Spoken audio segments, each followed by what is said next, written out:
There are several occasions throughout the year worth celebrating for your average player of video games. There are the various Steam sales that see price drops by the dozens, thus allowing you to buy games in bulk. There's Gamescom, a conference that's fairly awesome and allows your average person to play the games on hand. PlayStation Experience and the Game Awards have become big deals in their own right, even without all the high-profile reveals and announcements. But one such event serves as the quintessential celebration of video games. It's that time of the year where the biggest names come together to show off the biggest games. It's where the release calendar for the year is pretty much set, which months we look forward to what and how to budget our time and money accordingly. Naturally, we're talking about the Electronic Entertainment Expo, beginning this year on June 10th with EA Play and running for an entire week. Bethesda, Microsoft, Sony, Ubisoft, and even Devolver Digital will try to wow us, and as much as it's about marketing, E3 2017 is the place to learn about the biggest upcoming titles from your favorite studios. Rather than walk in and try to consume everything, we decided to choose the top 25 games to look out for at E3 2017. Some of these aren't even confirmed to be appearing, others have had a wealth of information and footage showcased. E3 will just be the place to solidify their position. Project Scorpio may be the biggest reveal to look forward to, but in terms of games, here are the 25 titles we're most excited to see. The Crew 2. Raise your hand if you played The Crew. Now raise your hand if you still play The Crew. Ubisoft's MMO racing title had some decent enough ideas, but server issues, tons of bugs, and bland gameplay brought it down by several notches. Wild Run provided improvements, but it was still the same old style of gameplay. The Crew 2 is interesting because it could potentially change that. Then again, it could just follow the same pattern with some minor tweaks. Has enough time passed for Ubisoft to revamp the formula? Regardless, The Crew 2 is one of the company's major releases until the end of the fiscal year. That gives us some degree of hope for its quality. Ni no Kuni 2, The Revenant Kingdom. If there's one game that we haven't seen nearly enough of lately, it's Ni no Kuni 2, The Revenant Kingdom. Re-emerging last year with the revelation that it would also arrive on PC, Ni no Kuni 2 sees players trying to reclaim their kingdom after a coup. As a follow-up to arguably one of the greatest JRPGs of all time, and with a reported release later this year, Ni no Kuni 2 The Revenant Kingdom definitely has us chomping at the bit for new information. Gameplay footage wouldn't hurt either. Sea of Thieves. Microsoft and Rare have been doing their jobs by hyping up Sea of Thieves. I'll be honest, the premise and ensuing gameplay didn't really grab me, especially since there hasn't been a cohesive narrative or missions showcased yet.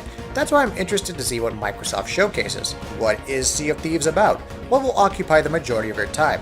Is it really just for those of us with annoying friends who never shut up? And will that be enough? Whatever the case may be, Microsoft needs some big-name Xbox One titles out there, and fast. Spider-Man PS4. While not necessarily confirmed for E3 2017, Insomniac's Spider-Man PS4 has been sort of confirmed to release later this year. That was by a Marvel executive though, so take it with a grain of salt. Anyway, if it does appear, this will be our first real look at the gameplay, movement, and the open world. What's Spidey's deal in this self-contained story anyway? With how well Insomniac handled its last open world venture, Sunset Overdrive, we have high hopes from Spider-Man PS4. And even if we get none of the above, an official name and cinematic trailer wouldn't be a bad compromise. Middle-earth: Shadow of War. Monolith Productions has practically bombarded us with gameplay and information prior to the release of Middle-earth: Shadow of War, which makes sense. The game is out in roughly 3 months. What does that leave for E3 aside from stellar new story gameplay though? Maybe a teaser or two of the expansions? That's what happens when you showcase so much beforehand. Not that we're complaining, but what could Monolith possibly have saved for E3 besides a new trailer or two? The mystery alone still has us on the edge of our seats, so it'll have to do. Final Fantasy VII Remake. Forget about how good it looks, how faithful it is, or whether it's coming to other platforms. Yes, we'd like to know all of those things, but more importantly, when is that first episode releasing? Sure, the gameplay trailer, however short it may be, will look pretty nice. But when is the first episode of the Final Fantasy VII Remake coming out? How long will it be? Square Enix has done enough delaying with its major releases over the years. It's time for some more solid information. New Need for Speed. Electronic Arts done goofed with the previous Need for Speed, both fundamentally and by making it always online. That won't be the case with this year's iteration, which will have a completely offline single-player experience, plus the ability to pause. Of course, that's only one major issue with the previous game. How will the new Need for Speed address others like the lame storytelling and decidedly less than compelling mechanics? Once again, E3 is the place to find out. Xenoblade Chronicles 2. Here's a title that hasn't been explicitly confirmed to be appearing. We can still hope though, especially with how successful the Xenoblade Chronicles series has been for Nintendo. Xenoblade Chronicles 2 isn't even pegged for release this year, so it's possible that Nintendo reveals a new trailer for it, provides more information in a future Nintendo Direct, and releases it early next year. Either way, we need more Xenoblade Chronicles 2 information, and E3 is the best possible place to expect it, especially when it comes to how much larger the world will be or why the main character has such horrible fashion sense. Super Mario Odyssey. Much like The Legend of Zelda Breath of the Wild last year, Super Mario Odyssey will be the major showcase title for Nintendo at E3. Though it won't be the only game present, this will be our first extensive look at the open-world 3D platformer and how it's evolved past its predecessors. Granted, good old solid Mario gameplay would also be enough to tide us over, and with how well Nintendo has been doing, there's no reason to believe that Super Mario Odyssey will be anything less than amazing for the Nintendo Switch. Far Cry 5. Maybe it's Wild West, and maybe it isn't. Regardless, Far Cry 5 has to be something new, especially since Ubisoft is pushing that kind of agenda with this year's releases. Far Cry Primal is outlandish, but still the same old fundamentals. Far Cry 4 didn't really change all that much from the third game aside from the setting. Could Far Cry 5 finally shake things up? Hopefully we see enough of the single player, beyond just a reveal trailer, to know. Days Gone. Is this Sony's next big exclusive for the PS4? Probably not, but Days Gone still looks incredibly impressive. This E3, we want to see more than just the zombie hordes. We want to see how they work in the context of the larger open world. The story missions are important, but how a typical experience in Days Gone would work is what we're really after. A release later this year or in early 2018 wouldn't be so bad either. Uncharted: The Lost Legacy. Naughty Dog doesn't have to go out of its way to showcase more footage of Uncharted: The Lost Legacy. For a 10-hour standalone expansion, there's no reason why it couldn't throw out a few minutes of high-octane gameplay to kick off Sony's presser. Then again, much as we'd like that to happen, we're guessing Naughty Dog will have an even bigger showcase on hand with The Last of Us Part 2. The gaming world went ballistic at Sony's PlayStation experience when The Last of Us Part 2 was confirmed. If the game is anywhere close to releasing in 2018, then we can't imagine there not being gameplay at E3 2017. Even if it's just a new trailer to showcase more of the story and Ellie's bloodthirsty tendencies, we expect The Last of Us Part 2 to be a standout title at Sony's conference. How crazy would it be to see it arrive this year, though? Destiny 2. With the sheer scope of the May 18th reveal, from the open world and PvE storyline to the PvP and introduction of group finding features, Bungie pretty much nailed its debut of Destiny 2. The thought that more information will be offered at E3, even if it's just the announcement of the PlayStation exclusive content, is enticing. As they say, Bungie has our interest, now let's see if they can keep our attention, especially with many fans already critical of how big the game will actually be. BioWare's next game.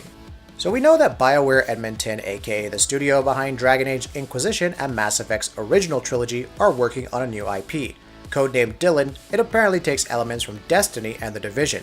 Then again, we've also been seeing teases for what seems to be a new Dragon Age. Rumors indicate a reveal at E3 2017. What could it be? We honestly have no idea, and that's kind of exciting. Hopefully it makes for a good game down the line as well. Red Dead Redemption 2. Rockstar has shared next to nothing about Red Dead Redemption 2 since the initial announcement. You know, aside from its usual financial reports that indicate it would have a strong online component, just like Grand Theft Auto Online. We're still hyped for the game though, but will it still release this fall, especially with so many other top-tier games? E3 2017 seems like the right place to at least unveil a release date.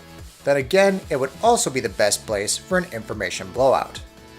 Forza Motorsport 7. You're either a huge Forza fan or not. Thankfully, it's not that hard to be one, but you either enjoy the realism-fueled escapades of Forza Motorsport or prefer the more casual, adrenaline-pumping party atmosphere of Forza Horizon.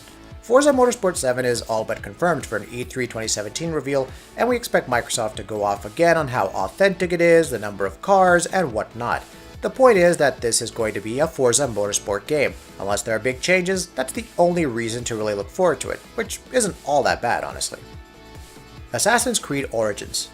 Normally we'd rag on Ubisoft for giving us another Assassin's Creed title that's safe, doesn't break boundaries, and ultimately does nothing to progress the story. Assassin's Creed Origins is different. It's been in development longer, is rumored to be 3 times as big as Assassin's Creed 4 Black Flag, and goes back to the very beginning of the entire story. Towers are apparently gone, the world is apparently Skyrim-esque in size, and everything seems different. Whether that amounts to something positive or not, we'll see a lot more at E3.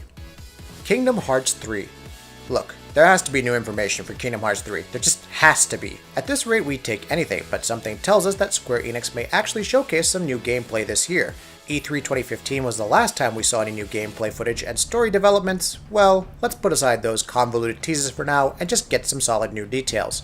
A release date would be a good place to start, for instance. What say, Square Enix? Then again, it's more than likely it will confirm even more Disney properties for the game, so be prepared for partial disappointment. Death Stranding. Kojima Productions' Death Stranding has a lot of variables surrounding it. Thus far, we've seen trailers with in-engine cutscenes. In fact, the Decima engine itself was only confirmed in December 2016, so you have to wonder how much of the game has actually been developed. Whether it's in a playable state or not, don't put it past Kojima to not showcase it on the biggest stage of the year. Maybe the often teased, not quite confirmed rumor of Stephanie Justin being involved will finally come true. It wouldn't be all that bad if Kojima actually showed us how the gameplay would work somehow, but you can't win them all. Keep the hope alive until June 12th. God of War.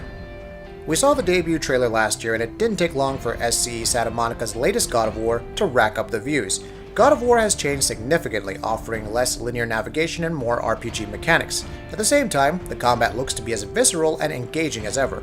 The storytelling with Kratos now in a Norse world and having a son will also offer us a side of the Spartan that we've never seen before.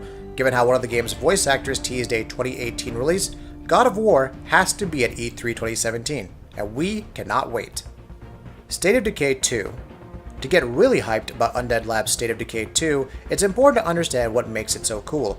Take an open world full of survivors, side missions, interesting locations, and foraging mechanics. Combine it with a base management system where morale and resource management actually play a part. Now throw in some satisfying combat and vehicles. That was the original in a nutshell, and while it might not be for everyone, the thought of State of Decay 2 building on it with 4-player co-op, 3 huge maps, and the ability to shift entire bases and more is incredibly tantalizing. Crackdown 3. Crackdown 3 made an amazing impact at Gamescom 2015, but it, along with the cloud-based tech behind its gameplay, hasn't really been seen since then. We're hoping E3 is where Microsoft finally showcases the campaign and announces its beta for the destruction-fueled multiplayer. There isn't a whole lot we know about the game as is, so really anything would be good at this point, especially if it arrives late in 2017. A neat little story mission set in real time would still be the best way to go about it, but that's just our opinion. Star Wars Battlefront 2. EA won't have to work hard to convince anyone to play Star Wars Battlefront 2. That being said, we expect a campaign mission to be the focus at EA Play, along with some multiplayer footage. How much time will be given to both of these things is unsure, but hey, what better occasion is there to show off all that new content you supposedly have? A closed beta should also be announced for erstwhile players who sign up, and it will likely go live when EA Play is over. For us, it's all about that single player, and we hope DICE and Motive don't disappoint. Call of Duty World War II. Activision has already announced that it will be debuting the multiplayer component of Call of Duty World War II at E3 2017. That means the new War game mode could be showcased along with a closer look at the new social hubs. Expect footage from a single player mission as the company has always done over the years and bask in the World War II nostalgia. Is it too much to ask from Normandy? We feel like they'd save it for later. There's not much more to expect from Call of Duty World War II, aside from how the lack of health regeneration and AI teammates will work. Thankfully, that and the multiplayer are just enough to keep us interested. That'll be it for this video. If you like what we're doing, please go ahead and subscribe, and we'll see you next time.